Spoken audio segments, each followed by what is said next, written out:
जी नाज़रीन, सिंधी न्यूज़ में ख़बरनि जो सिलसिलो जारी है। ख़बर शामिल कंदासीं हिंगोरजा खां मोहसिन फयाज़ सोलंकी जी।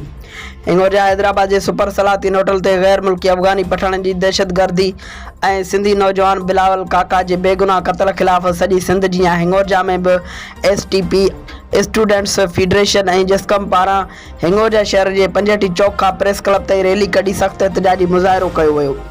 उन मौके ते मुज़ाहिरी मीडिया सां ॻाल्हाईंदे चयो त हर आए ॾींहुं धारियुनि हथां बेगुनाह सिंधी नौजवान क़त्ल थी रहिया आहिनि। हुननि वधीक चयो त बिलावल काका जे क़त्ल में मुलविस सभिनी जवाबदारनि खे गिरफ़्तार करे सख़्त सज़ा ॾेई सॼी सिंध मां धारियुनि जी आबादकारी खे फौरी तौर ते निकाली ॾिनी वञे।